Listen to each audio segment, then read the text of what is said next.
এখানে কেন রেখেছে? আপনাদের বাড়িতে কেন রেখেছে? পুরানো বাড়িতে নিজে রাখেনি কেন? হ্যাঁ, জায়গা ছিল না। কি বলে রেখেছে? কি মাল রাখছে? কি বলে রেখেছে? কতদিন আগে রেখেছে এগুলো? ওগুলো সবগুলো এখানে নামো। সবগুলো বই নিয়ে এসো, সবগুলো নিয়ে এসো, একটু সাদা এক এক করে বই নিয়ে এসো। সোনা একটু সাদা তো বলেছে যে এগুলো কি মাল আছে না আছে। এইগুলো বোধহয় সব এরা জানবে তো। এইগুলো কিসের জন্য রেখেছিল?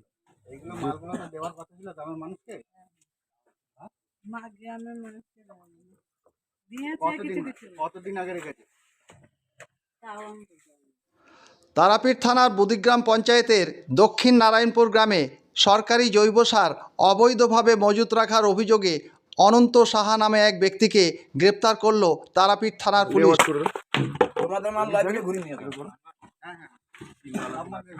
বড় তো সব আজকে না খুলতে হবে না, এমনি মাত্র ফেলো নিয়ে এমনি এগুলো সাজিয়ে রাখো।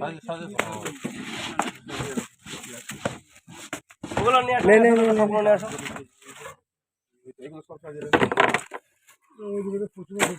প্রচুর মাল আছে। ওই ডিপগুলো সেদিন নিয়ে আসো তো ভাই। আমার মনে হয় দাদা একটু হেল্প করেন তো। বলতে আরো এইগুলো গ্রামের মানুষকে দেওয়ার কথা ছিল, সেই হিসেবে রেখেছিল। ওনাদেরকে বলেছিল আর যে কোনো গোপনে রেখে দেবো তো যাইনি। আমার বাড়িতে রাখা জায়গা নেই, বহুত মাল আছে।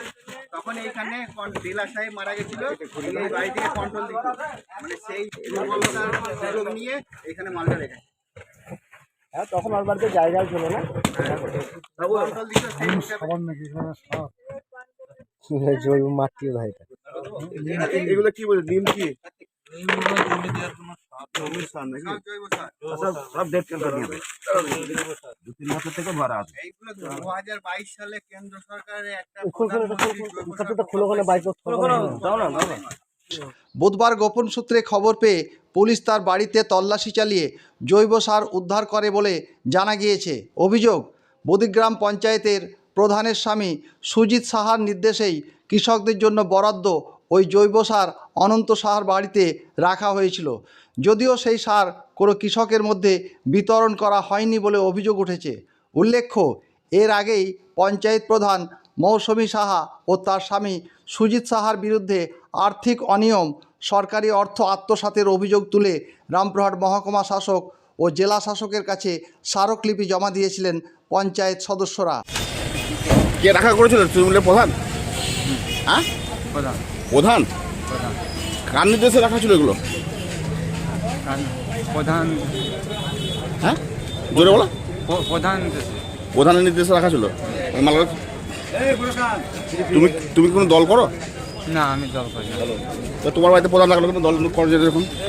ওই প্রধান বলে তখন ছিল মালকটা টাকা বিলি করবো এখানে বলে রেখেছিল। কি নাম তোমার? অনন্ত সাহা। সত্য? অনন্ত সাহা। স্কুলে এটা ভরা সেগুলো বল, স্কুলের মাল সব ঠিক করেছে। আমার সামনে দিয়ে গেল বল, বলো বলো বলো। বল হ্যাঁ, এ লোক তৃণমূলের প্রধান দেখেছিল কোনটা? এই জৈব সারগুলো? হ্যাঁ, তো তোমার বাড়িতে কেন রাখলো? ওখানে মাল সে বিলি করার জন্য রেখেছিল। তুমি তো কোনো পদেই নাই, তো তুমি বিলি করার জন্য রাখবা কেন? তোমাকে রেখে দেবে তোমার বাড়িতে কেউ? হ্যাঁ, তোমার বাড়িতে রেখে দেবে কেউ এরকমভাবে? তারপর তোমার তোর সঙ্গে জড়িত আছে নিশ্চয়ই, তাছাড়া রাখবে কেন? এমনি প্রধান হিসাবে। যা। সেই অভিযোগের তদন্তে নেমেই এই জৈব সার উদ্ধারের ঘটনা সামনে আসে বলে সূত্রের খবর। ধৃত অনন্ত সাহাকে বৃহস্পতিবার রামপুরহাট মহকুমা আদালতে তোলা হয়। আদালতে নিয়ে যাওয়ার সময় তিনি দাবি করেন প্রধানের নির্দেশেই ওই জৈব সার তার বাড়িতে রাখা হয়েছিল এবং সেখান থেকেই পরে বিতরণের কথা ছিল। কাল বুদিগ্রাম অঞ্চলে কি ঘটনা ঘটেছিল? আগামীকাল বুদিগ্রাম গ্রাম পঞ্চায়েতের দক্ষিণ নারায়ণপুর গ্রামে একজন সাধারণ মানুষের ঘরে এডিও অফিস থেকে আসা জৈব সার এবং বেশ কিছু 2023 সালে প্রধানমন্ত্রী জৈব সার প্রকল্পের কিছু ড্রাম বালতি উদ্ধার হয়, সেগুলো একজন সাধারণ মানুষের ঘরে রাখা ছিল।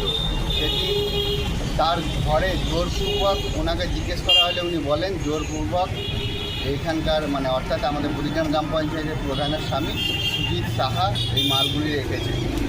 তার বাড়িতে তখন রেশন ডিলারে মাল দিত, সেই পরিপ্রেক্ষিতে বলেছিল রেশন ডিলারের মাধ্যমে মালগুলো বিতরণ করা হবে, কিন্তু তখন থেকে মাল না দেওয়ায় বারবার তাকে বলা হয়, কিন্তু সে মাল বিক্রি করার পরিকল্পনা থাকায় সে মাল সাধারণ জনগণকে দেয়নি।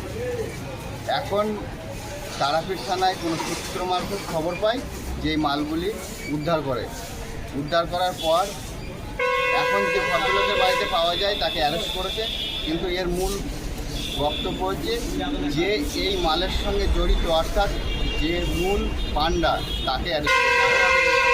মূল পান্ডা এখন ওনার মুখ থেকেই যেটা পুলিশ জিজ্ঞেস করে এবং তাকে বলে যে আমার গ্রামের প্রধানের স্বামী সুজিত সাহা এই মালগুলি রেখেছে এবং ওর সঙ্গে আরও 2-3 জন জড়িত আছে বলে উনি মনে করছেন। উনি সম্পূর্ণভাবে ওনাদের নাম বলতে পারছেন না, কিন্তু বাইরের যে কোনো 2 জন ব্যক্তি অন্য গ্রামের তারা ওর সঙ্গে জড়িত আছে বলে উনি শুনেছেন, কিন্তু ওনার নামটা এখন মনে নেই, তাই উনি নামটা বলতে পারছেন না।